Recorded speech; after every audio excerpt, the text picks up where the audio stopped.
Tough Hall for the final wrestling match of its historic 100th season. Tonight, any stand out to you? A little difference here. Alan Kaler is going to get the call at 33. Cale Lorentzen, Spencer Moore. These two met a few years back to make a world team, and Spencer Moore came out on top. Haven't wrestled in a few years. And you see the captains go out there, Brock Hardy and Taylor, Lucas Bird. Last time on this mat, Tony, as a captain for the Fighting Illini. Well, yeah, we talked about Antrell. He'll face off against the unranked Cale Lorentzen. We talked about him. Spot start here against Illinois. Yeah, they've been going back and forth at 25 between Kaler and Lorentzen, kind of splits matchups. But now with Van D sick, not making weight here, not wrestling, they're pulling Lorentzen at 25 against Moore. They must like their chances more at 25 with Lorentzen and Moore than they do with Kaler. They're going to bump him up. Nice little throw by. Don't you guys? On the ground, down on the mat. You got 3, Lorentzen, he picks up the first points of the duel for the Cornhuskers. And this is where Spencer Moore really needs to control, because Lorentzen's very long and he's very good on top. So Spencer's doing a nice job. Go out of the circle. So the first time we will see referee's position tonight. Lorentzen on the season, 5-4 overall, winless in duels. He's 0-3. Yeah, Lorentzen's been on kind of a roll himself. He scored a lot of points. You know, it's tough matchups against Busakis, but here he is on top and control, and he's using his length here against Spencer Moore. He's off to the early lead, riding Moore out of this position. Spencer here trying to seal off. Lorentzen doing a nice job. And that was a good job by Spencer Moore to get that right leg free. He's able to stand up and get that 1-point escape. Yeah, and it's 3-1 here, and just going back to that first takedown, Lorentzen had a nice little throw-by, little go-behind, and now Spencer Moore, this is where he likes to do his damage. He likes in that two-arm, likes to control these ties. Two of the best officials here tonight, in Kurt Frost and Peter Mankiewicz.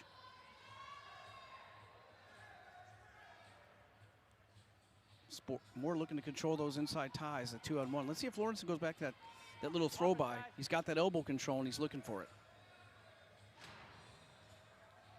Spencer Moore on the season, 12-6, 8-6 in duels, but he's 5-0 in Big Ten duels. He's undefeated. Yeah, I said he's wrestled it. Nice little There's shot there by Moore. Big shot there by Spencer Moore. It's deep on that right leg, that right ankle of Cale Lorentzen. Yeah, and this is where Lorentzen's length is at a huge advantage for him in Nebraska. Spencer Moore underneath, Lorentzen locked in the crotch here. He's actually in really good shape. Spencer Moore looking to crip that ankle, though. Could change it right now. No, you're inside. Inside. Still no points, but now possibly getting him to the back is Spencer Moore. Still hasn't got... There's the 3-point takedown for Spencer Moore. He finally gets around that hip, and now he's trying to make some magic happen here down on the mat. It was just a matter of time there, Tony, before he got that takedown. He was in once he got that ankle clip, was in really good position, had a hand around the waist. Just Lorentzen was using his length there, but Spencer Moore came out on top, and looks like we're going to end the first period with Moore in the lead, 4-3. Spencer Moore was close to getting some back points there, unable to get Lorentzen's back to the mat, but he is able to pick up the 3-point takedown. And going into the second period, Spencer Moore leading 4-3 here in the first match of the night. Yeah, and going back to those back points, Tony, he didn't have the takedown yet, so they were calling neutral danger. And Kurt Frost, I said, one of the best refs here in the Big Ten, was right there on it. Had a 1 count, but that wasn't enough for the neutral danger to get any back points. Lorentzen did a nice job in the first period, racking up a little bit of riding time. Spencer Moore negated that with that takedown in the last 30 seconds. But Spencer Moore looking for a cradle here. He's got a good grip there, but now he's being shaken off by Spencer Moore. And now he's in a precarious position. There's the 2-point reversal for Spencer Moore.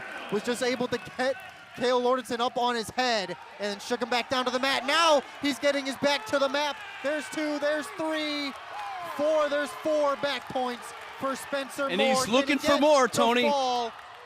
Brings him right back to the mat. Lorentzen in trouble. A lot of time here. Be patient. Illinois bench calling for it. Gets that left shoulder back up off. Spencer Moore working him. There it is. And he pops off. Spencer Moore gets the pin. And a great start for Illinois. On senior night, Spencer Moore fired him up. Caught him there on that reversal and that leg Turk right to his back, Tony, and sparks that early crowd. And that might be what Illinois needs to get the momentum rolling in this duel. Well, if Illinois want any chance in this duel, especially with the back five of Nebraska coming up in the second half, they need some bonus points here in the first. And there it is in the very first match for Spencer Moore. He picks up 6 for Illinois. And speaking of bonus points, Tony, it's going to be very interesting. Lucas Bird hasn't lost yet this year, but he hasn't scored a ton of points, and he hasn't been getting guys to engage very much. Now they bump up Alan Kaler up from 125 to 133. Will he engage with Lucas Bird, and will Lucas Bird take the pace to him, because he really needs to score some points? Well, talking about bringing the pace to him, that's the reigning national champion Lucas Bird going right at Alan Kaler. Already down into his hip, no points yet, but he's now in a position to be able to work him, and they're calling the 3-point takedown for Alan Kaler. No, they give it to Lucas Bird. He threw up the red wristband, though. Yeah, it was just a stalemate position. They're getting back started. I'm very interested here to see how long Lucas Bird will ride. In my opinion, he needs to get him back on his feet, score a punch point, little catch and release here for the national champ. Looking for some back points in that half. As we said, Kaler weighed in at 125. They bumped him up, and Kaler, 3-time Minnesota State champion. You know, very highly ranked prospect coming here, but has his hands full at 33 with the national champ, Tony. Yeah, and on the season, he's 0-3 in duels, 8-7 overall. There we go. Lucas Bird lets him up.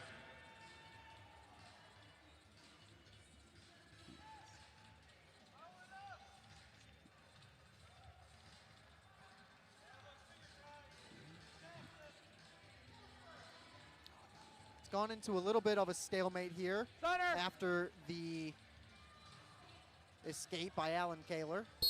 Now they go out of the circle. Hey, Pete, can you have turn that down? Back on his feet. Let's see if they give him some more takedowns. See if Bird pushes the pace here. Because as you said, Tony, you had it right on the mark. They need bonus points. Spencer Moore did his job. Let's see if Bird can do the same here against Alan Kaler. That was past .85. Speaking of, there's the shot attempt for Lucas Bird. He gets in on that right leg, and now he's got Kaler in a spot of a split here. Can he get around the hip? He can't. But now he's trying to shake him right back down. Now he's got a 3-point takedown, and immediately down to the back again for Illinois. There's 4 more back points. Can now Lucas Bird get the pin? Settling down here. He had a whizzer in. Right over the top, right to his back. He's going to lock up a headlock here. So, Kaler doing a nice job fighting Bird here. Yeah, Kaler able to keep those hips flat on the mat there. And Lucas Bird unable to get the pin, but 4 back points for the reigning national champion. Great job by Alan Kaler there. He's clearly overmatched against Lucas Bird, and to be able to fight off his back against the national champ, exactly what Nebraska needed him to do. Could potentially save a point or 2 for the Huskers. Lucas Bird 15-0 on the season. Yeah, and that 133-pound, there's a nice suck back. And now right back to the back for Lucas Bird. Unable to do anything there. But Lucas Bird just smelling blood in the water right now. Got that nice deep claw ride Lucas does in that far wrist. Trying to work that right leg of Kaler. Trying to flip him onto his back. He's got 12 seconds to do so in the first period. A deep leg ride. 5 seconds, we're going to end the period here 10-1. I'd love to see Lucas go back on his feet. Just feel like from the feet position, if they're looking for a pin, that's where it's going to happen. It's going to go feet to back. It's not going to go from the top position. Go down. It's Red's choice, however, and Kaler will choose down. Yeah, I mean, speaking of Lucas Bird, the defending national champ, the 133-pound weight class across the country is very, very much talked about with some of the young guns, and one of them going to be tonight, Davino and Marcus Blaze. Still you, Green. Jax Forrest, No Adam change. Siddell. Lucas No Bird is change. definitely going to be pushed for the repeat on the No national title. change. No points yet. Unable to get the escape is Alan Kaler. He never broke free, even though he was chest to chest. Yeah, in this position, Lucas really, in my opinion, 1, really needs 2, to 3, 4. just a little catch and release here. Get him back on his feet, get work on those takedowns. He's not releasing Stay him wide, yet. down. Really trying to work him to his back here. Jeremy Hunter telling him neutral start there. Go bottom, go bottom. Go ahead, cover. There he is, li- let him up. I like to think I had something to do with that, Tony. I think Hunter's seen, but I don't think so. But back here on his feet at 10-2. He had an attempt. He gave him a minute. Coach Jeremy Hunter gave him a minute to try to ride him out, try to get him to his back. And once they went out of bounds, he said, just let him up. Gave it a chance. And Lucas is just very strong in this position. He likes to go over-under. We've seen that little throw by, and there it is right there. He's looking for it again. You see him trying to chop that head down. But Alan Kaler in a very strong position here with his forearms. There's the throw-by attempt by Lucas Bird. Gets him down to the ground, but it's might be a little bit too late as they go out of the circle. Here we go. Looking for that stall call. Didn't get it. Here we go. In here, guys. 32 seconds to go. Bird would really like to get another takedown here to end the second period. There's a shot attempt by Alan Kaler, but an immediate re-attack for Lucas Bird. No points yet, Go neutral. but Go, 3, there it 3, is. And now he's to his back. He was able to shove him off with his shoulder. Kaler right back to his stomach, though. Really, really, really impressed here with Alan Kaler being able to fight off his back against national champ. Not taking anything away from Lucas Bird, but bumped him up to 133. He knows where he's at. He's doing exactly what they're asking him to do. There's the end of the period. It is 13-2. They did give that takedown to Lucas Bird.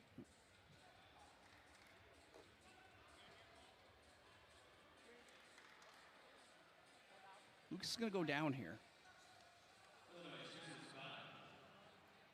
I'm a little surprised by that decision. I mean, he can escape in a takedown, and the match becomes a tech fall. So maybe that's what they're looking at.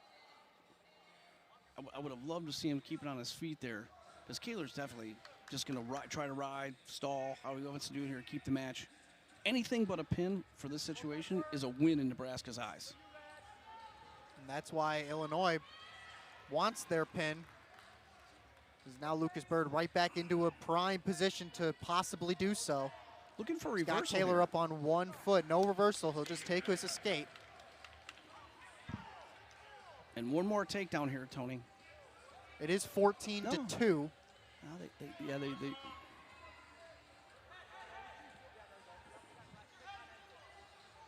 It's just right there, come up to the waist, just crawl up along his back, and he'll get the 3. Inching him back into that back there. No points yet. And that's going to be it. Still neutral call. They're calling it. It's calling their legs. There's the 3-point takedown. And a tech fall for Lucas Bird. Illinois now up 11-0 after 2 matches at our 141-pound matchup between Brock Hardy and Will Basinger. Yeah, Basinger back in the lineup, back at 141, and Brock Hardy, ranked 4th in the country, took 2nd in 25 in the NCAAs, took 3rd in 24. He's looking for the national. 4 losses to 2 wrestlers, top-ranked Jesse Mendez and Sergio Vega, the ultimate freshman.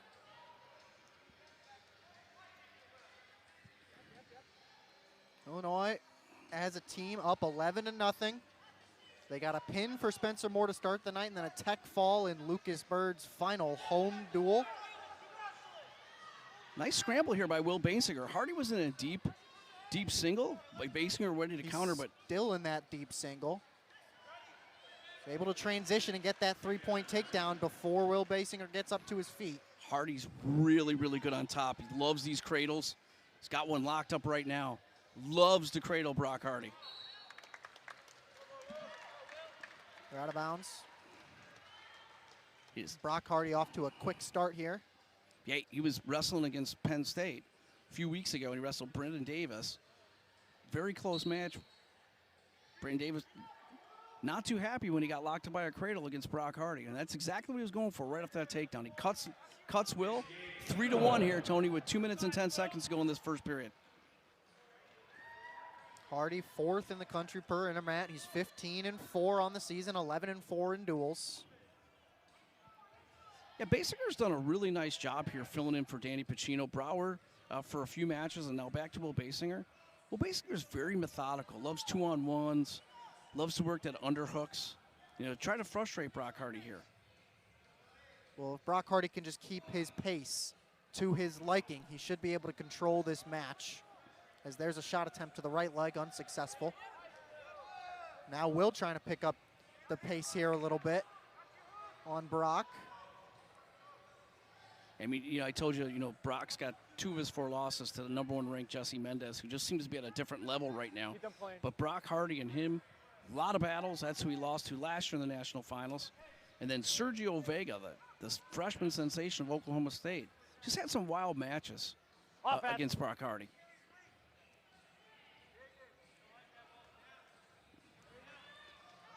Brock Hardy looking for that little misdirection single there. You can hear Coach Hunter telling Will to get on that 2-on-1, trying to negate some of Brock Hardy's offense here, Tony. There's a deep shot attempt for Hardy. Basinger spinning around, Neutral. trying to find an opening. Gets a grip Still around neutral. the crotch. It's still neutral, Still neutral. but now Basinger in a Straight. tough position, and there's 3 more points for the reigning Big Ten champion. And you can see right when he gets on top, he likes to put that boot in, kick out that far leg, and go right for that far side cradle. But he's not going to have enough time here, Ankle 20 one. seconds to go. Brock Hardy, dangerous, dangerous wrestler on top.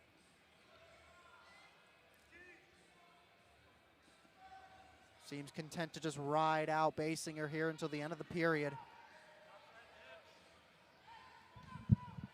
6-1 to end the first period here. Brock Hardy, Will Basinger. Straight, guys. Hardy definitely in control.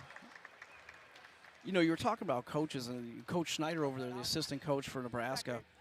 Wrestled at Nebraska, 4-time All-American. Been there for 17 years. Sitting right there next to Coach Manning. Go ahead.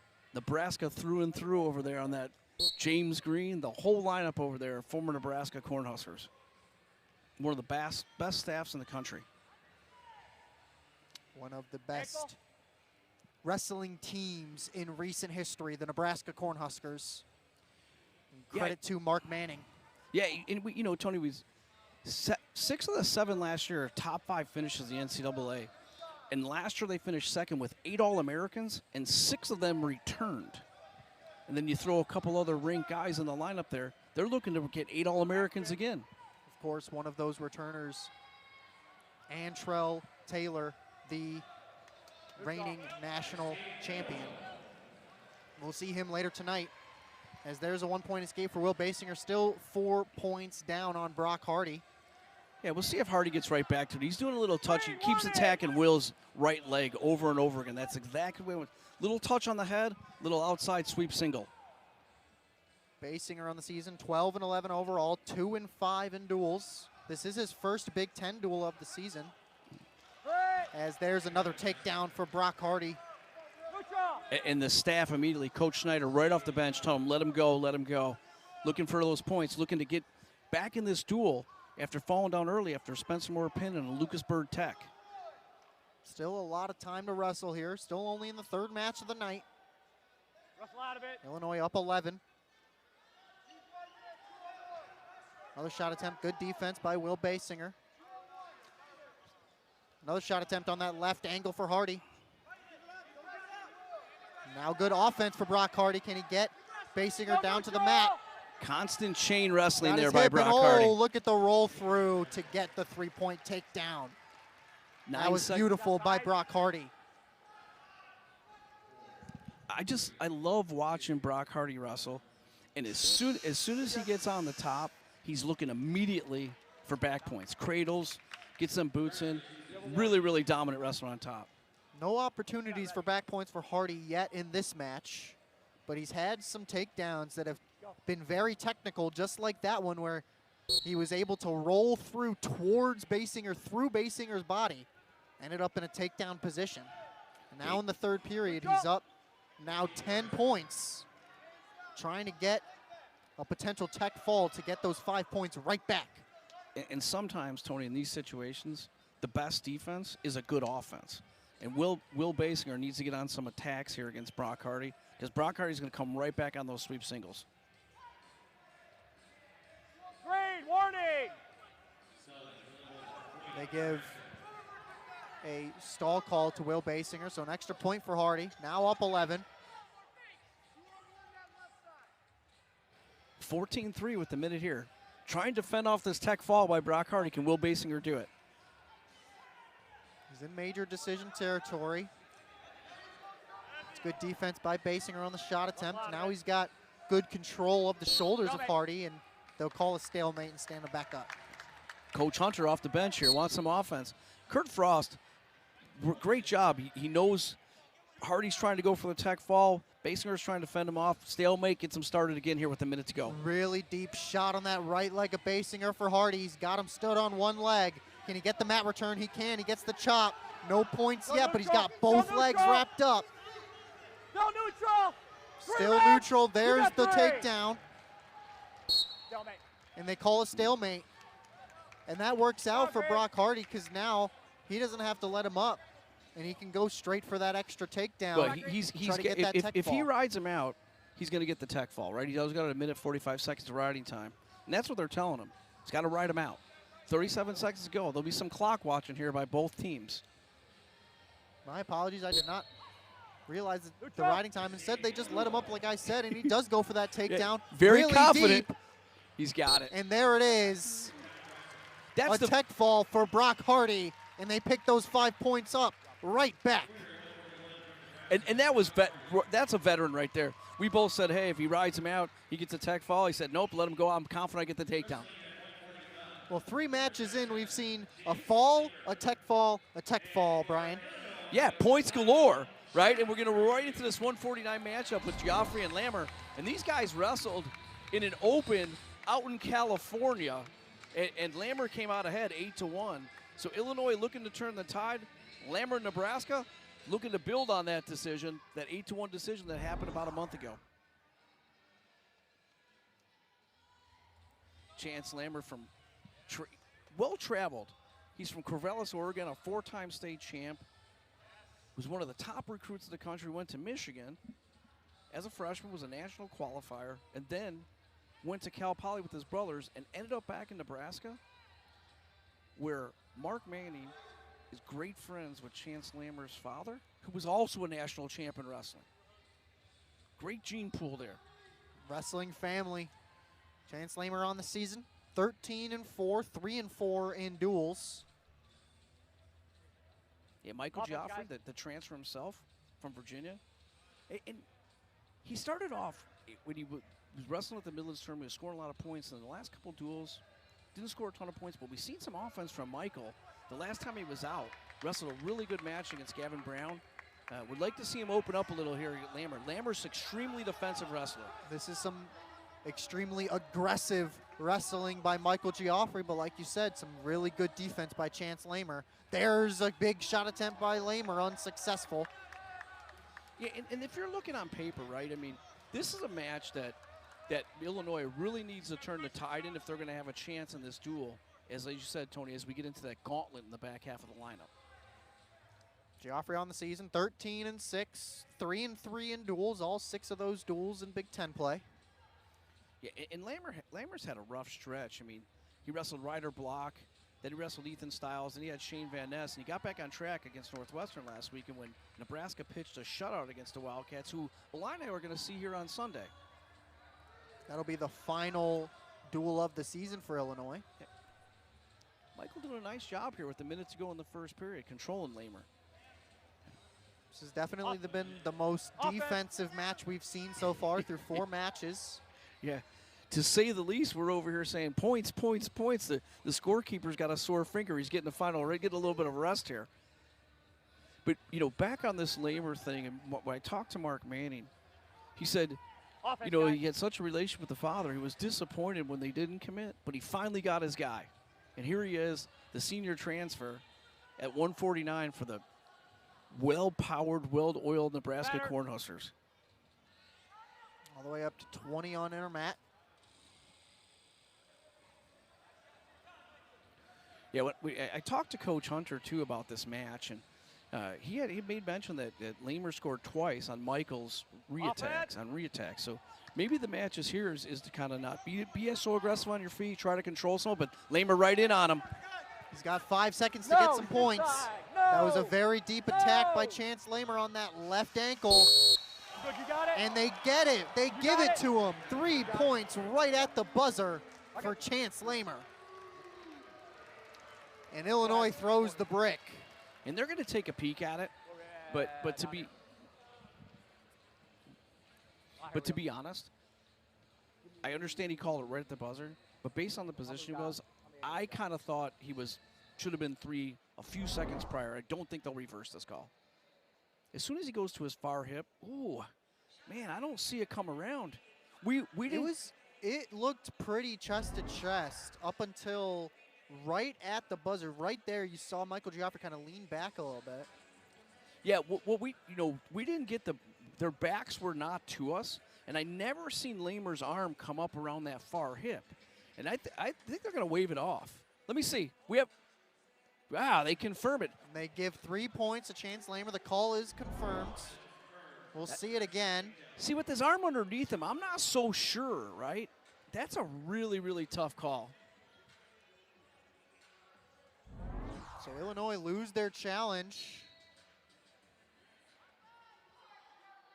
Now Michael Geoffrey down 3-0 in the start of the second period.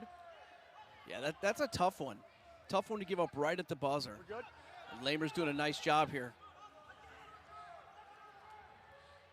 There's the escape for Lamer. He's up 4 now. Center. Yeah, and in the first match, as I said, Lamer won 8-1. Michael wasn't able to get it. Now he's got to really, really get to his offense. Very good defense, like you said, by Lamer. Another good sprawl there by Chance.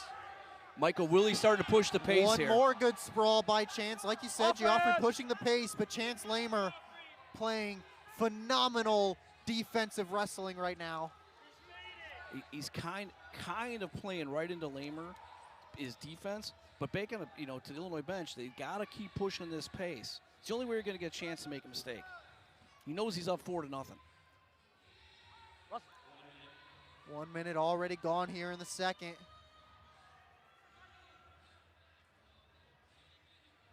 It's been a hand-fighting galore type of match, except for at the buzzer of the first period where Chance Lamer was able to squeak out a takedown.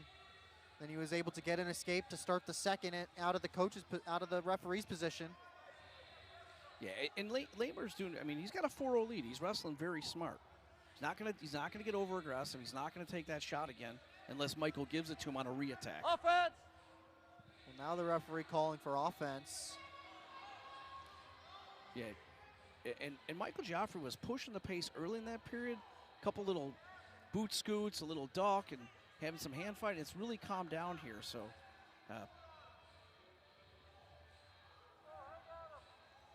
Nebraska looking to get back in this duel here. 11-5 in this 149-pound match. And that entire period controlled by Chance Lamer. Just unable to do anything was Michael Geoffrey. Took about 4 or 5 shot attempts. All of them were unsuccessful. And now Chance Lamer in position to potentially ride this match out. Yeah, Michael's got to get up and out really quick here. Nice little crab ride. Looking for a suck back. Now he's going to claw. Nice little roll by Michael. Really good roll through and a 2-point reversal for Michael Geoffrey. Down 4-2, though. He's going to have to cut him. He does let him up. So a 3-point match here in the third period, but a great move by Michael Geoffrey to get back in this match. The one thing Michael has to do here is if he's going to score on Chance, I mean, you could look at Chance Lamer. He's a very long, lengthy 49-pounder, and he's keeping his distance. He's keeping Michael at arm's length. Michael needs to close the gap and get into a nice high crotch shot here. Red, warning! Red gets a warning, so now Michael Geoffrey picks him. Oh, no point yet for Michael Geoffrey. That was just a warning. My apologies. And now another shot attempt, unable to get to it. 58 seconds here. And Lamer seems a little winded, but he's in good shape here. Good position in the match. 4-2 with 5-2. They'll stand him back up in the middle of the mat. 44 seconds for Michael Geoffrey. He's been very aggressive since getting that reversal. He knows he's right in it. Chance Lamer, however, has been very good defense all match. And he's keeping him away. Nice little thumb blocks, keeping him at length. And this is a match, you know, that Michael would like to not only turn the tides, but he's going to see him again at the Big Ten tournament. 24 seconds here, Tony. Nice little re-attack. There's a really good re-attack by Chance Lamer, able to get that right ankle. Geoffrey trying to find an opportunity to get out of there. Lamer transitions to a different ankle. Now Geoffrey was trying to circle around the body, trying to get out. He's got 5 seconds. But Chance Lamer able to turn his body around and secure the decision victory for Nebraska. And 2 victories for Illinois to start the match, but 2 for Nebraska right afterward. Taylor. Well, this was the match we talked about in the open. Antrell Taylor, the reigning national champion at 157 for the Nebraska Cornhuskers, taking on Cannon Webster of Illinois. And you see those bonus points stats, Brian. Both of these wrestlers love to rack them up. Yeah, and Cannon Webster, you know, had that freak injury one time we were on the call here, and now he's back, and he's been on a roll. And let's see here, Antoine Taylor likes to get a leg attacks. Cannon Webster loves to get into nice counter defense. See what gives here. Antrell Taylor, the defending national champ, and Cannon Webster looking to get on that All-American podium. Antrell Taylor, 17-2 on the season, 13-2 in duels. Yeah, one of the things to watch for here early is, you know, Cannon Webster is just such a great hand fighter, works the edge of the mat to perfection. If he can get that early stall call, it could change some of the momentum here. Taylor coming off a massive, massive victory against P.J. Duke of Penn State. And like we said, Tony dropped too early, and he's been on a roll lately. Both these wrestlers very tall for 157. Antoine Taylor, the hometown boy out of Omaha, Nebraska, just won that national title last year with Joey Blaze. Upsets by both wrestlers to get there, and Taylor came on top against Blaze to win his first national title, and won a national title right after his teammate Ridge Lovett. 2 national champs last year for Nebraska, 8 All-Americans. And Cannon Webster knows this is one opponent he's going to see again at the Big Tens, and somebody's going to have to beat if he wants to get on that All-American stand.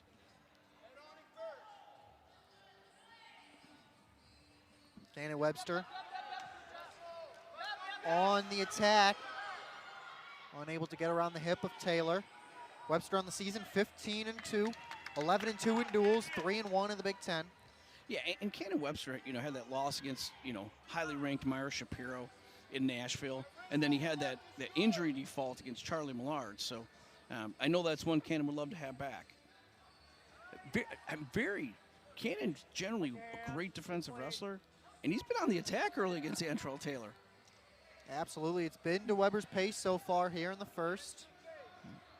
Antrell Taylor playing very good defense. There's a shot attempt for Taylor, very strong attempt, but Webster able to stand up and avoid it. Yeah, Taylor's very explosive, and then one of the things where Taylor's underrated at is, and we'll see it as top wrestling, he's been great on top. Did a great job against P.J. Duke, and, you know, that's one of the areas where Cannon Webster, we'll see what he does. I mean, he's going to have to go down, but Taylor's been great all year on top. We talked about in the open, but Antrell Taylor, a very explosive wrestler, is able to fly through those shot attempts like a bullet. Yeah, he suffered 2 kind of freak losses to begin the season at the national duels. One was a Brandon Cannon, but it was just a very odd match, and then Brzezinski, and then he just went on a roll. Good to see that. No, and there's that stalling call. There's the warning for Antrell Taylor. And Mark Manning did not like that call right out of his chair. Stand him up. Cannon Webster still scoreless here in the first, but Webster absolutely wrestling to his pace right now. Let's and see we're if that through stall the first. 0-0 in our marquee matchup. It's going to be extremely key here. Okay, Webster is going to have to get off the bottom. Taylor's done a great job, as we said, on top. This could be the key to the match here. He's already got that stalling call that he needed. The reigning champ is on top to start the second. You talked about it, Brian. He is so lethal on top. Will he get a mat return? A big mat return for Antrell Taylor. Won't result in any points, but it results in a highlight. Yeah, he doesn't score a lot of points on top, but he's really good position wrestling. Really good at riding, really good at building up that riding time. Was able to ride out P.J. Duke in the ultimate tiebreaker. Won that match 2-1. One beat Jordan Williams, the same factor, was able to ride him out. Still on top is Taylor after that big mat return. Webster bench. up to his feet, trying to work on those wrists, and he's out. Webster takes the lead 1-0 here in the second. You can see Coach Hunter out here looking to push the pace with Cannon.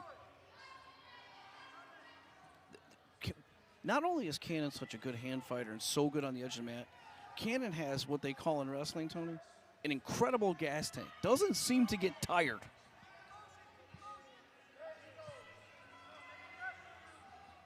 And just as we've seen in the last match with Chance Lamer and Michael Giaffre, a big size difference, Cannon Webster's about 6'2", long arms.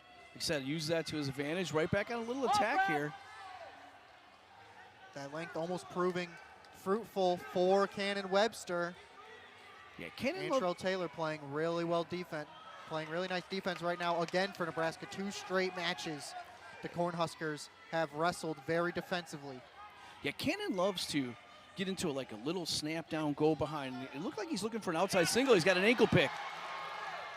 That right ankle just not moving back fast enough for Antrell Taylor, and he is in trouble against Cannon Webster. 24 seconds for Webster to do something.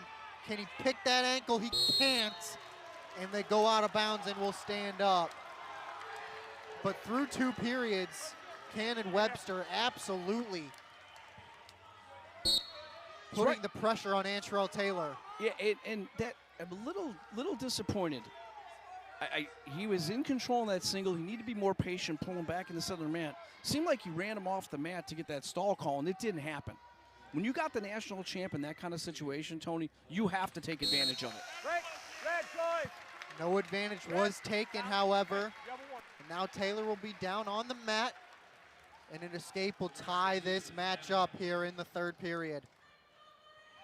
Yeah, and let's, play the match through. Taylor on bottom, he gets an escape, go back on their feet. He's already been warned for stalling once. You know they're going to push the pace, especially on the edge of the mat. Immediately up for Antrell Taylor. So a 1-1 match here in the 3rd. It has been a dogfight here in the 157, our marquee matchup in the pregame. Yeah, what the Illinois wants here with Cannon Webster, they want to keep Taylor's back to the edge of the circle, Tony. That's generally where you get those stall calls, and you got 2 of the best officials out here, Peter Mankiewicz, Kurt Frost, and they know what they're looking at here. But Taylor knows it too. He keeps pulling him back in the center. Very tactical, very, very smart wrestler in Antrell Taylor. Another red warning call. There's the point for Cannon Webster, and he'll stand up and take a couple steps back. He knows he's got the lead now, minute 15. Cannon Webster on the verge of a big upset here at Huff Hall. Antrell Taylor has to go here, 1:05 left. Tony, and this is exactly the 2 styles. Very explosive Antron Taylor. And Webster, one of the best defensive wrestlers in the country. The reigning national champion at 157 on the ropes right here, right now against Cannon Webster. 45 seconds left. Shot attempt defended by Webster. And Kurt. Now a green warning. And Manning is out of this chair, almost on the mat. So is James Green and Schneider. They're looking for that stall call. And so is the entire Illinois bench as well. Lucas Bird up behind his coach. There's a big shot attempt by Antrell Taylor, defended well again by Cannon Webster. 20 seconds left. Throw by he's got him in a body Antrell lock Taylor. here. He's got a very good position. Does the national champion, can he get the ankle pick? He gets it down to the mat, and 3 points for Antrell Taylor. He came back, and Nebraska's bench pops off. Mark Manning giving everybody high fives. He'll ride him out, and Antrell Taylor survives. Had that body lock, Tony Deep, and I knew as soon as he had it in tens of Penn State and looking to defend that national title in one of the best weight classes in the country, 133. And on our 165 matchup, LJ Arujo and Braden Scholes, 7 versus 8. It's easily our best ranked matchup of the night in terms of how close these wrestlers are on internet. Yeah, and Scholes, we just lost to Joey Blaze, who was in the national finals last year, ranked 2nd. But before that, he rattled off 7 consecutive wins, and he gets a funky, lengthy LJ Arujo. Right in on a single right off there. Arujo can't even let the time start before he's in on that And deep he's got it locked in the left cradle, leg. Tony. He is locked in on that cradle. This is already a tough spot. The 3-point takedown for LJ Arujo. Hey, and as we were talking about in the break, what did I tell you? Someone could end up on their back here real quick in this match. It's going to go back and forth, and Arujo comes out on fire.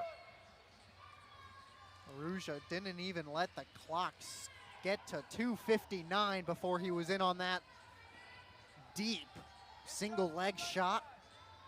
Now he's up onto that back. He's gonna try to bring him down to the mat. He's got him locked up in there. Look at how deep that grip goes. He's got his elbow, he's got his own elbow locked in there. He's got Scholes in the cradle here. He needs to get his arm out. Braden Trying Scholes. to chip that right leg down. And there's the stalemate call. But Arujo, very aggressive to start here early in the first. Yeah, and like I said, we were talking to the break. He's super funky, loves to do crazy things on top, and that could play into Braden Scholes too because he's really good defensive. But LJ Arujo, as I said, went to Brazil, made a world team. He wasn't just a 4-time state champ. He was a 5-time state champ out of North Dakota. And wrestling Scholes, who was a 4-time Wisconsin state champ. 9 state titles out there on the mat in high school. Immediately gets those boots right in on Scholes, and he's looking for that cradle again. I want you to notice those feet of LJ Arujo.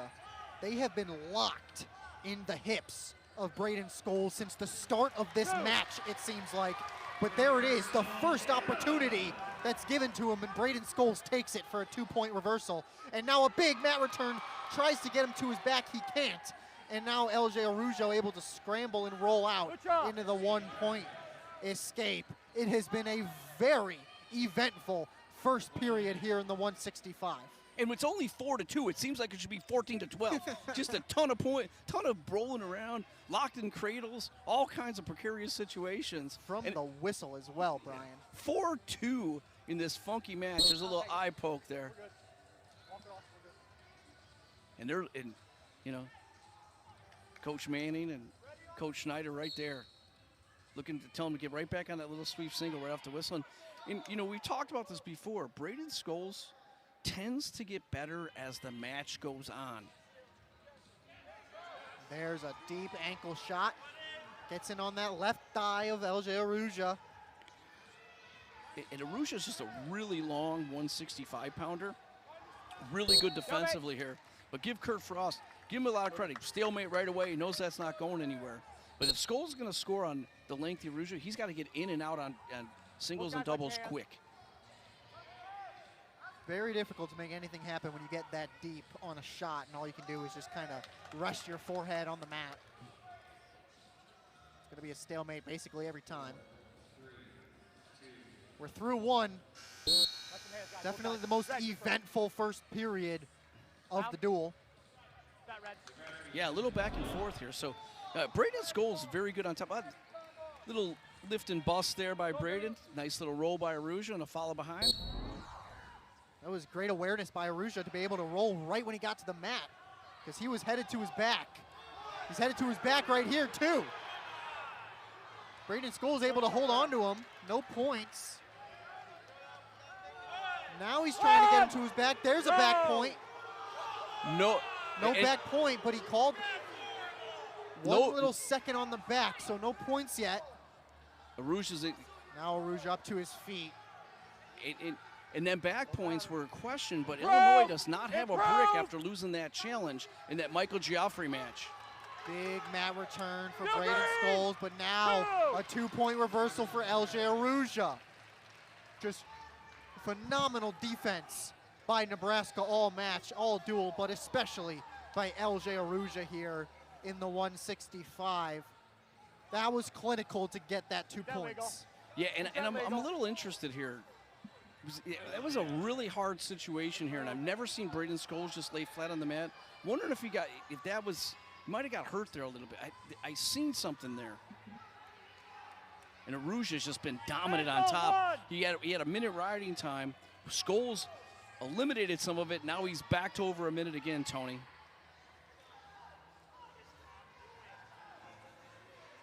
"36 seconds here to go in this 65-pound match. And Aruja, the freshman, in control of this match, and Scholes on the mat.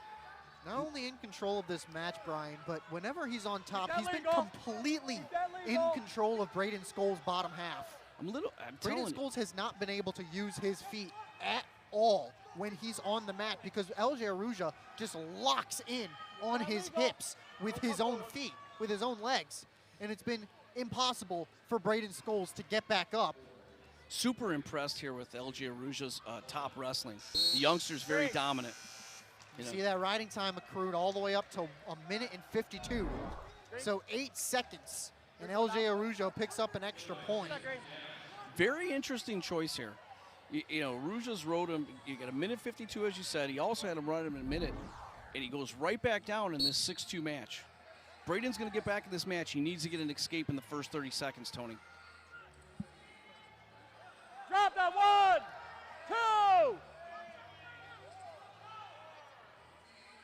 1. Precarious position 2, now 3. for LJ Aruja. Gonna call stalling on Aruja. That left ankle out of commission right now for LJ Aruja. But they call. Get back down. So when he puts his wrist on like that, they stop the riding time, and now we just hit him for stalling. So when he puts his hand on his wrist, that means riding time stops, because they're talking about it right now. Probably 3 or 4 seconds off. And it said 1 minute and 37 seconds. He's basically, Tony, the riding time's locked up almost. So, I mean, he's got to get out right away, and he's going to have to score twice. LJ Aruja very high on the back of Braden Scholes. Scholes trying to shake him off here. Look at the grip of LJ Aruja. Very strong right there. Now Scholes trying to break it. He gets out of it with his head. But now it's on the ankle. Can he turn around? 1, 2, 3. Going to call him for stalling again. 1 point for Braden Scholes on the stall. Now 2 on the reversal. We'll call it a 3-point reversal for Braden Scholes. He's got to cut him, Tony. He has to cut him. So he cuts him. 1 for stall and 2 reversal. 7-4 is the official score. It was a 1-point stall call against LJ Aruja, and then a 2-point reversal for Braden Scholes, who then lets him up. It's 7-5. It should be 7-5. Should be 7-5. It was 6-2. Braden Scholes then got a 1-point stall call point and a 2-point reversal, then followed by the escape. There's the 2-point reversal, but that came right after the stall call, so it should have been 3 points. It is 7-5, but Mark Manning Mark Manning is up and yelling at LJ Aruja. And as you see, now Illinois getting up and getting mad at the referees. I know that there's mass confusion. Mass confusion, and Jeremy Hunter's right here. He already let him go. It's a 7-5 match, and they're both neutral. They got it straight. I thought Jeremy Hunter was going to go out there and wrestle. Riding time secured for Nebraska after the scoring debacle is solved. It's 7-5, really 8-5 for LJ Aruja. Braden Scholes needs a 3-point takedown to tie this match up. Is he not a single, He's Tony? in on the right leg of Aruja. Changes off. But he needs to get up. You see that head on the mat. They may call a stalemate. He needs to get up and get Aruja down to the mat. He's got 18 seconds to do it. He's now screaming. Little throw-by attempt, but Aruja is able to get out of it. 12 seconds now. Another shot attempt for Scholes. Unsuccessful. 8 seconds, 7 seconds.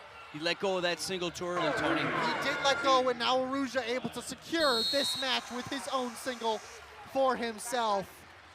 And in the 7-8 matchup, LJ Aruja able to pick up 3 points for his Nebraska team, winning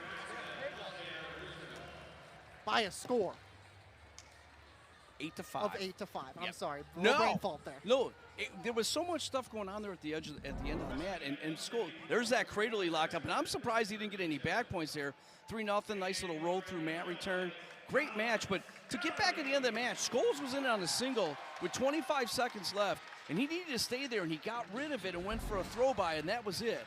And now we're in this match, Christopher Minto, rated 4th in the country against Colin Kelly, the redshirt freshman. Christopher Minto and Colin Kelly, you see their records right there. Colin Kelly, 14-5, 11-4 in duels, 4-3 in the Big Ten. Minto, 15-4 and 12-4 in duels. Yeah. Christopher Minto wrestled 165 last year. Kelly in a nice little shot. Now he's back up to his natural weight, and one of the biggest specimens I've seen at 174, Tony. You can already tell he towers over Colin Kelly in terms of height, but he's also got the mass too. Absolutely shredded is Minto. Yeah, he took 4th last year, as we said. He's ranked 4th this year. Head chop attempt by Colin Kelly. He had a really close match against #1 Levi Haynes. That was 8-6. His other loss came to Patrick Kennedy, #3 in the country. And he's going to see all these guys again at the Big Ten tournament, because there's no tougher tournament in the country than the Big Ten tournament. There's no tougher conference, and it's not even a question. Yep. 6 of the top 10 teams on Intermat belong to the Big Ten. These 2 teams are 2 of those 6. And you can't mention the upper weights of Nebraska without mentioning Illinois' own assistant coach, Eric Schultz, who was a 4-time national qualifier, an All-American from Illinois, Tinley Park High School, 2-time state champ, went to Nebraska. Now he's back home wearing the orange of Illinois, and you see him there sitting on the edge of the bench, coaching Colin Kelly here against Christopher Minto. Still scoreless here in the first. In the 174, Nebraska as a team leads 14-11. Illinois got started off early, got a pin and a tech fall in the 125 and 133 to start it. We're up 11-0. Since then, Nebraska 14 unanswered, a tech fall of their own, followed by 3 decision victories. Yeah, and the message I'm going to say, Tony, is no panic by this Nebraska Corners team or any of their experienced wrestlers. You see Antron Taylor there. The freshman, LJ Aruja, very impressive top wrestling. And now you roll right into Christopher Minto. And we still haven't seen the other 3 All-Americans they have left in Aldred, McDaniel, and Ferreri. This back 5 of Nebraska just might be one of the best in the country, if not the best. Yeah, 25 seconds to go in this first period. And, you know, Colin Kelly doing a great job against the much higher ranked Minto. Kelly's had a really good season, a little bit inconsistency in the middle, but not uncommon for a young freshman getting his first full season of Big Ten wrestling. But he's very hard to score on. He's done a great job in a 0-0 first period against the former All-American. Great job here for Colin Kelly.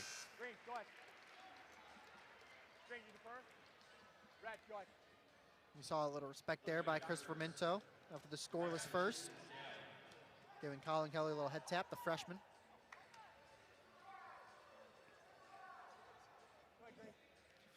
Minto will get down on the knees. Nice little roll there. Very good roll through for Christopher Minto. It's obvious him and LJ Aruja work together in the practice room. Little double leg shot attempt, unsuccessful for Minto. And Colin Kelly, really good defensive wrestler. Great hips. Very, very strong. Now There's nice. a single leg for Colin Kelly. He's in on it too. He's got Minto on the mat. Can he turn it into 3? Minto, a nice little far ankle grab there. Yeah, he's able to make it a stalemate.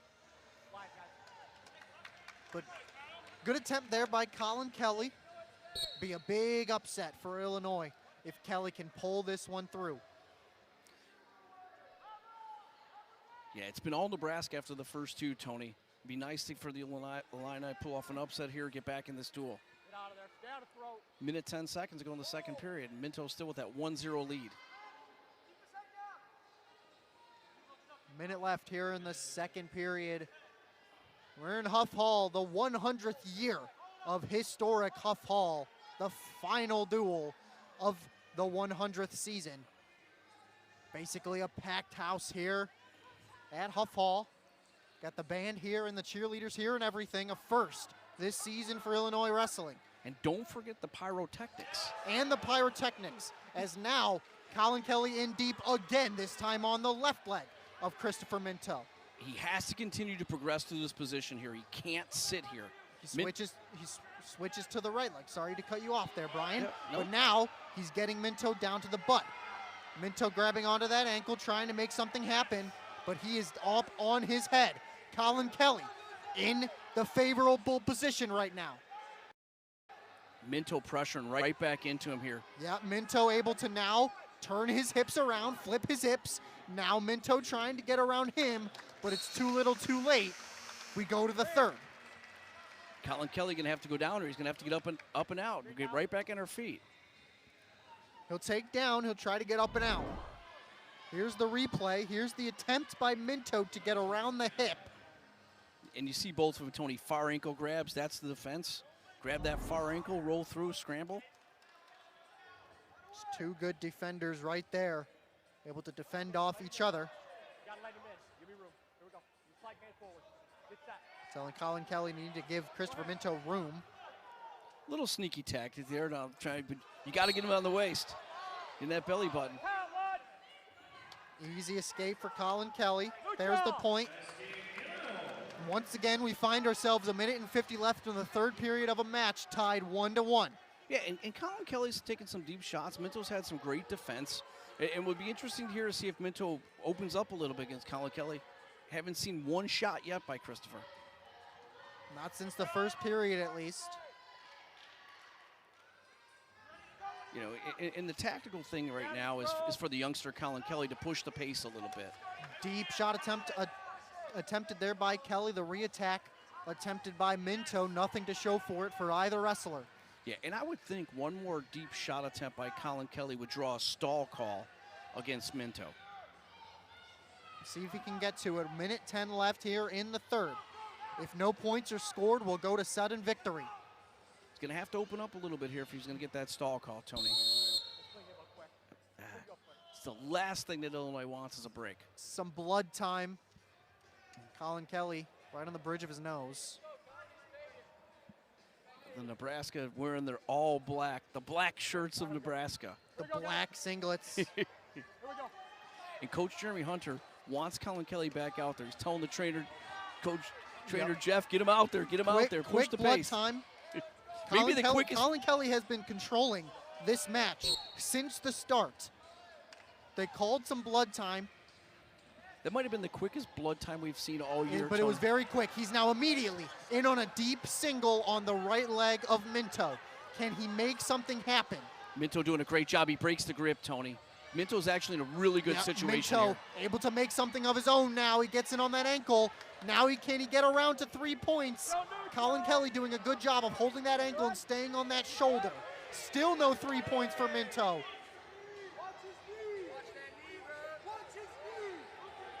The Illinois bench saying, watch the knee. 22 seconds left. And they will stand him up with a stalemate. Oh, they're going to challenge And this. Now Nebraska will throw the red brick. They think they got the takedown. Colin Kelly bleeding from the bridge of his nose here again. But this is a really tough spot. And I haven't been right on a challenge call, Tony, and I don't know when. So I'm going to let you tell us. The old announcer's jinx, Brian. Like, okay, we're gonna say it was a takedown, and so it's not a takedown, so we can get some free overtime. Let's take a look at it. You see that right knee of Minto, maybe just not all the way across the hips. You know, Colin Kelly, and you saw Colin Kelly able to hold the hips himself on the mat, and they call it a stalemate. They will stand the wrestlers up, tied at 1. 20 seconds left in the third period. Sudden victory looming for these two wrestlers. Walk us through this last 20, Tony. 14 deep, double leg shot attempt by Minto, and he picks up 3 immediately off the stalemate. Christopher Minto calling, saying ball doesn't lie, picking up 3 with 20 seconds left. That nice little rest, Christopher Minto, nice little short blast double, gets Colin on his hips, gets him backpedaling, and takes the lead 4-1 with 5 seconds to go. And there it is. The last few seconds, just a formality, a little mat return for Minto for the cherry on top. He helps his opponent up, but it doesn't matter. 3 more points for Nebraska, and they've gotten a regular decision victory in 4 straight matches, bringing their lead up. Pound Big Ten champion 2 years ago, and now he's down to 84 against Chris Moore, and Chris Moore has gotten it done lately, Tony. He's beaten several ranked opponents in a row. He's been on a roll. 6 straight wins for Chris Moore, but he's going to get tested tonight against the veteran Silas Allred. This is absolutely a test. Silas Allred 13-6 on the season, 9-6 in duels. You saw Chris Moore's overall record there, 13-7. He's also 9-6 in duels, 5-1 in the Big Ten. But like you said, on a 6-match winning streak is Chris Moore, and he's immediately in deep on a shot attempt, but unsuccessful. Good defense there by Allred. Yeah, and Allred's just a savvy veteran. Chris is looking to put another notch in his belt with another ranked opponent, as we talked about, and he's got it done. Mantona, Welsh, Sam Goin, and James Raleigh, and now we got Allred here in Champaign. Chris tried to hit that nice little boot scoot. He's really good on that duck under.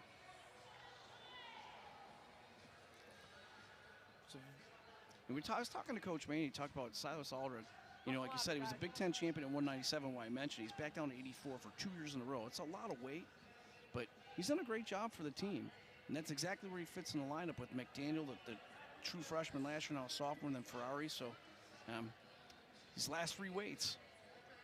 See if Illinois can turn the tide a little bit here with Allred, Moore, McDaniel, Lout, and Ferrari and Luffman.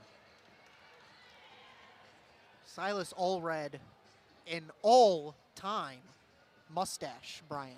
Might have the best mustache in the NCAA. Might be rivaled by 1 or 2 of his teammates, but, I mean, Allred wears it well.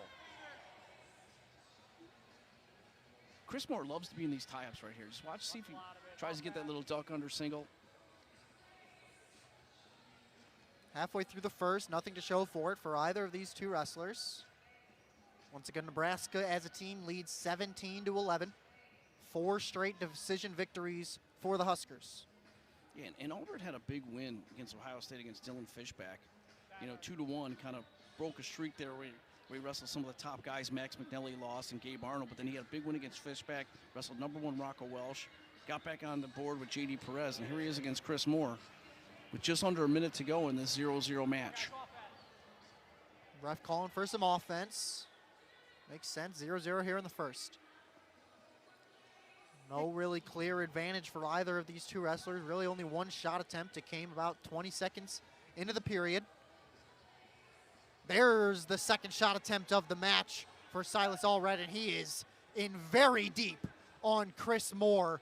Can he work it to 3 points? He's got Moore back to his backside, but his head is underneath. Can he get out from underneath and get the 3 points?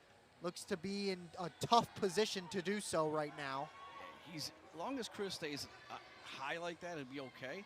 If Aldridge can get his head out here with 13 seconds to go, he might be in good position.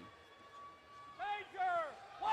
You see Silas trying to move that ankle. He does, and with 2 seconds left on the clock in the period, he makes his move and gets his 3. And that's the second time in the last few seconds where Nebraska was able to score a crucial takedown. And there it is right there. Take a look at it again. Just timed it perfectly. Caught Chris Moore napping at the end of the period and able to get that 3-point takedown. And now he'll try to get that extra point with the escape here out of the referee's position. Yeah, and Morris slowly climbing up the rankings here. Still hasn't been able to break into the top 15, but a win here against the top-ranked All-Red, you know, in the top 10, this would really boost Chris Moore's ranking right before the Big Ten tournament. Not only that, but it would also get their team, the Fighting Illini, back into this duel. Still technically only one match down, but they need a pin to tie it currently. And Chris is in the matches that he's won against these ranked opponents, he's done a really good job wrestling very smart on top. Being able to get ride outs, not giving up the easy escapes. But at some point, chasing 3, he's going to have to get a takedown.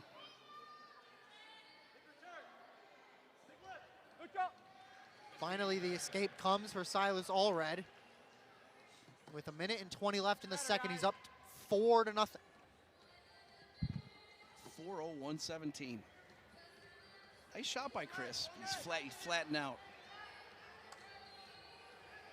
Unfortunate for Chris Moore on that shot attempt. He got deep on the thigh of Allred, but like you said, he flattened out, got that forehead to the mat.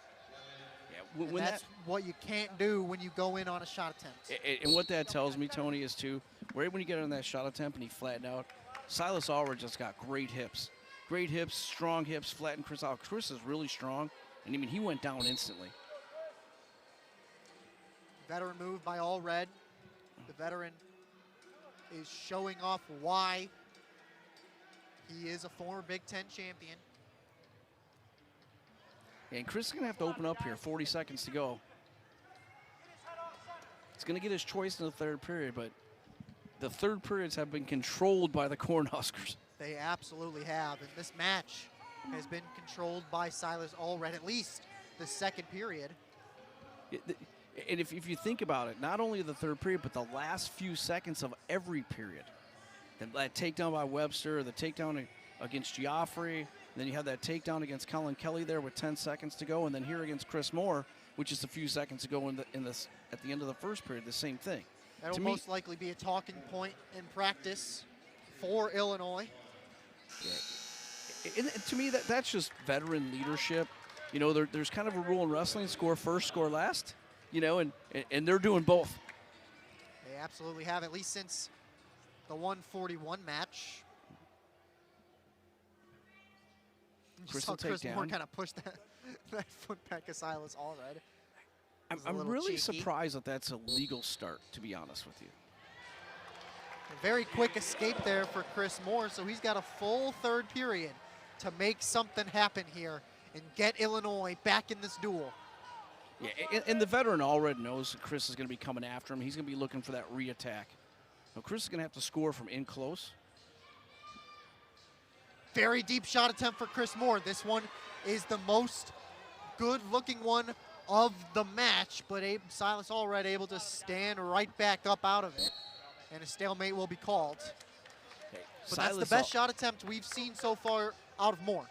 And Chris has gotten in deep 1 or 2 times, and Allred just instantly stops his shot. We've seen some good defense, some great defense out of these Nebraska Cornhusker wrestlers, but I don't think none better than Silas Allred. Any shot attempt is just immediately shut down. Yeah, and Chris, Wrestle out of it, guys. you know, like I said, he's been very dominant in matches. He usually, if you get in that deep, Chris can usually score, but Silas has just stymied him. Wrestle through that. Come on. Another stalemate. Ref calling to wrestle through it. But Allred up 4-1. Very okay with just stalemating this match out. Yeah, good head position. You know, knows that Chris has to get his head underneath his head if he wants any chance to score on that duck under that shot again. And he knows. You can see where he's just standing there. 3 straight stalemates, but that's only going to go into the favor of Allred. Yeah, the clock's definitely working in his favor. Let's get through this last 35. Chris Moore down 3. He needs a takedown to tie this match up. Shot attempt unsuccessful. Another good sprawl by Allred. Yeah, and Allred just hanging in that, you know, that collar tie. A good snap down by Chris Moore and another good sprawl by Allred. It turns into a re-attack. And now he's able to pile drive through and get his own 3-point takedown, and that secures the victory for Silas Allred. In the last few seconds of the period again. Once again, it's Nebraska controlling the final 15 seconds of a match here at Huff Hall. And Silas Allred picks up another 3 points for the Huskers and brings this match up, brings this duel to a 20-11 score. And any chance here, Cade Loud has to get a victory, and then it's going to come down to Luke Luffman and the big one, Ferrari. There's a nice. Allred had I knew at some point that re-attack would come into play. Chris had to be aggressive. Allred just a veteran. You can see him watching. He was almost like in that collar tie, Tony. He was almost looking at us and looking at the clock. Well, that's what a veteran wrestler can do. Worry about the clock and the wrestler in front of him. As we'll take a look at the preview of this 197 matchup. Cam McDaniel and Cade Lout. Yeah, Cade get the start here today. Dylan Connell's been banged up, and Cade just 5-6 on the year. The transfer from North Carolina. You know, he's got his hands full with sophomore Cam McDaniel, who was a true freshman All-American at 197. Very impressive. Out of Ohio.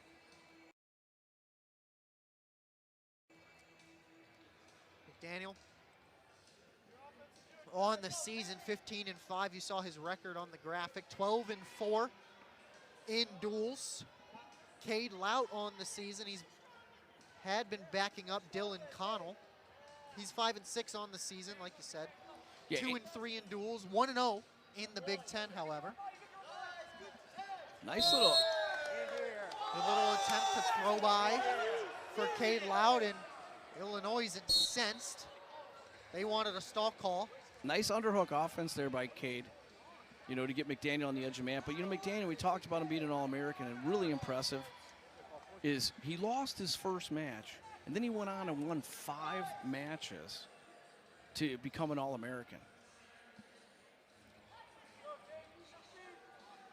If you want to be an All-American, you got to win some in a row against the best of the best. Yeah, and when you lose that first one at Nationals, man, you have your work cut out for him. But not only him, he's in on a single, Tony. He's very deep on that single. He turns it into a double, and he gets his 3 points. Cam McDaniel up 3-0 here, halfway through the first, and he just chops Cade Lout down, all the way stomach down to the mat. And Cade, you know, McDaniel was on some roll until he wrestled #1 Josh Barr. But before that, I mean, he had won 7 of his last 8 matches, and he ran into #1 ranked wrestler in the country. And I'll tell you this about this sophomore. He's a full-size 197-pounder. Absolutely. Not giving up any size on the 9th-ranked 197 wrestler in the country. Cade Lout, one of the seniors that was honored at senior night earlier before this duel started. Getting the nod to get the start against the Huskers tonight. They need a win. He needs a win here to give his teammate Luke Luffman a shot to keep this team in this duel. And you know, the Nebraska Cornhuskers, man, they get that takedown, and they're just so good positionally. You know, Haven't seen them in too many bad positions. Very good positionally on their feet. You know, nice shot by Cade. Daniel just stands right back up out of it, though. Lout trying to lock in there on the hips of McDaniel there late in the period, but Not Rush will sure I take would the have. breather. Not sure I would advise Cade Loud to go upstairs against McDaniel. Yeah, if McDaniel gets the leverage advantage, it may be game over for the unranked Lout. See if he can get up and out here and get this match back on his feet. He did a nice job in the first period on his feet. Gets to his feet quickly. Gets that escape quickly. But McDaniel, Be maybe interesting. just letting him up. Be interesting here. See if McDaniel opens up offensively. He got it on Loud in a nice shot. Let's see if he goes right back to it.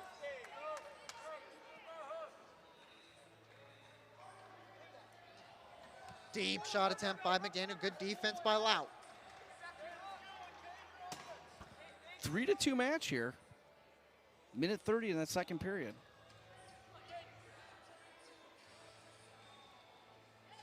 Looking for that underhook, Cade. Cade's been looking for that all match.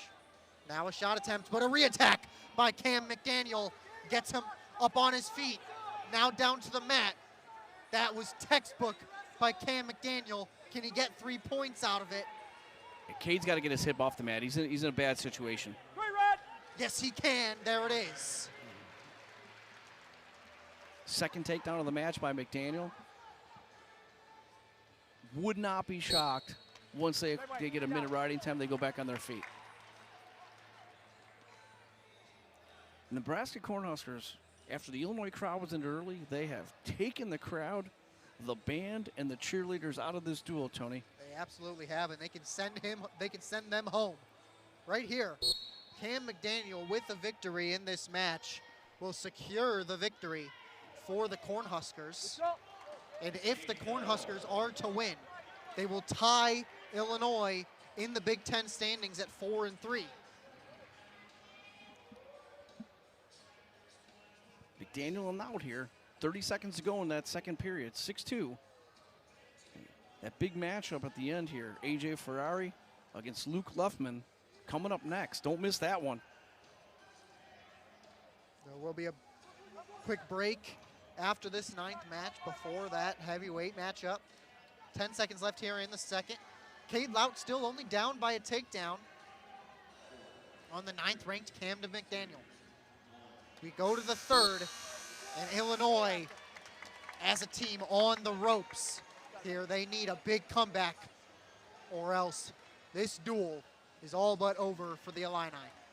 Yeah, and it's a vaunting task, too. I mean, their heavyweight Ferrari, one of the best in the country, too. But Luke Luffman, last match here in Huff Hall.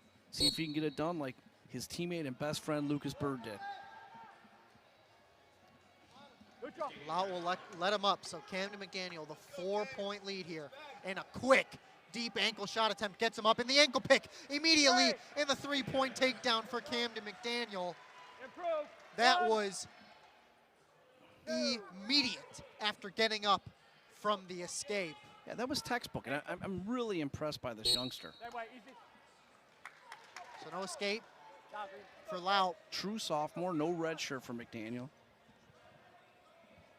And the bench over there told him to push the pace, and McDaniel kind of looked at him with his tongue out and said, I might be good at 10-3.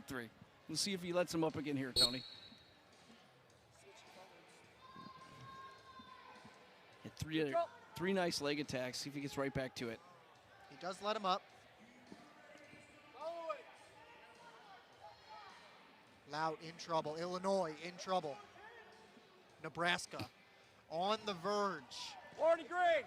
There's a warning for Cade Lout. Nebraska on the verge And that's of the right. getting up over 500 in the Big Ten.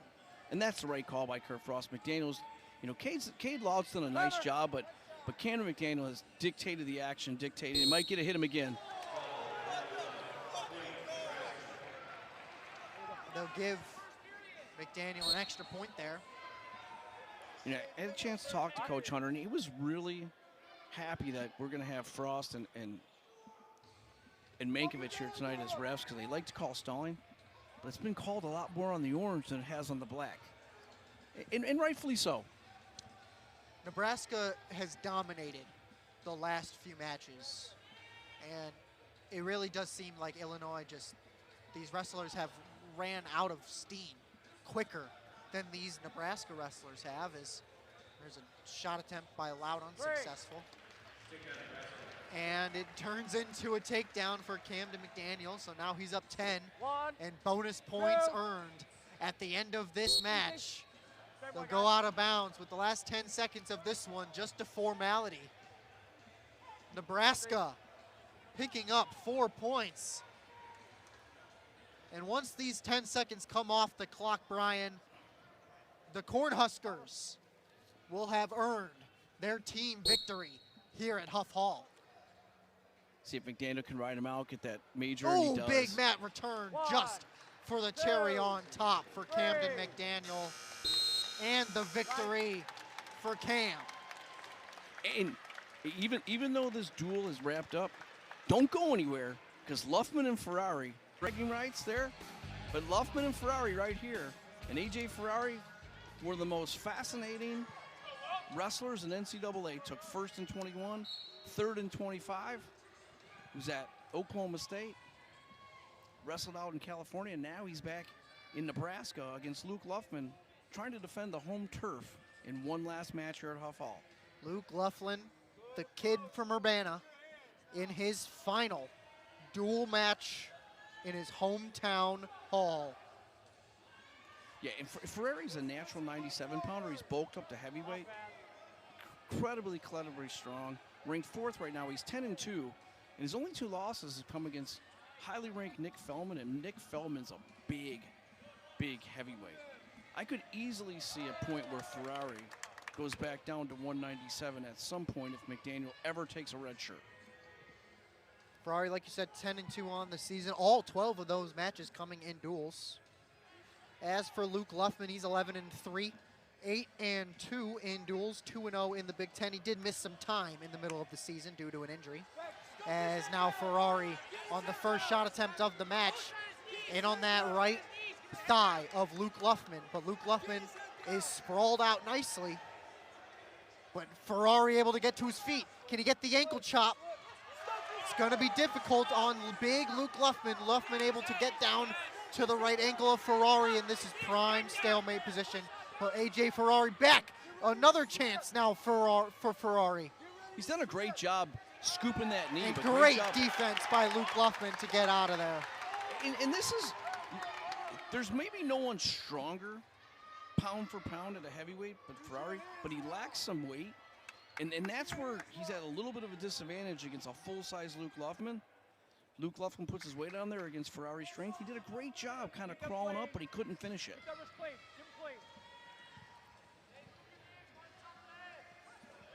1 minute left here in the first period, still scoreless between these two heavyweights. AJ Ferrari and Luke Luffman in a top 13 matchup. Here Nebraska in the duel already has secured the victory. It's 24-11. They scored 24 points in a row after Illinois got to an 11-0 start through 2. There's a shot attempt now for Ferrari. Once again in on that right thigh of Luke Luffman, and now he's got Luke Luffman up in the air on his back. Luke Luffman flailing those feet, trying to get back down to the mat so he can get back up off his head.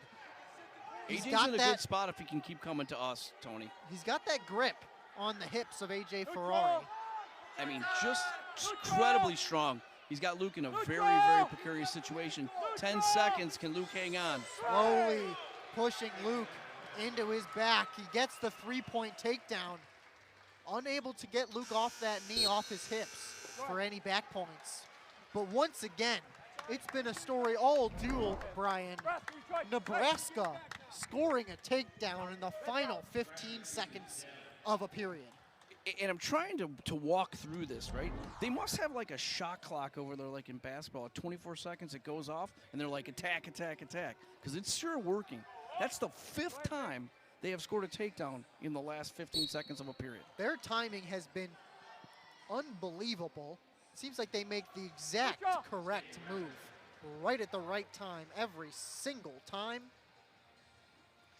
In Ferrari there, it was just great strength. And like I said, he's probably outweighed here by 35, 40 pounds minimum. But he did a great job.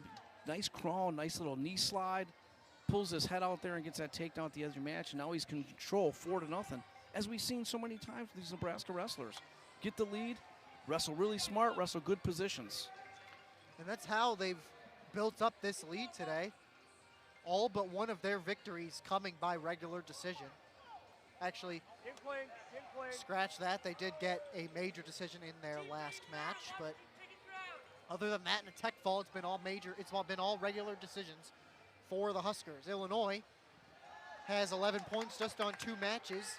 A fall for Spencer Moore to start the duel, and a tech fall for Lucas Bird right afterwards.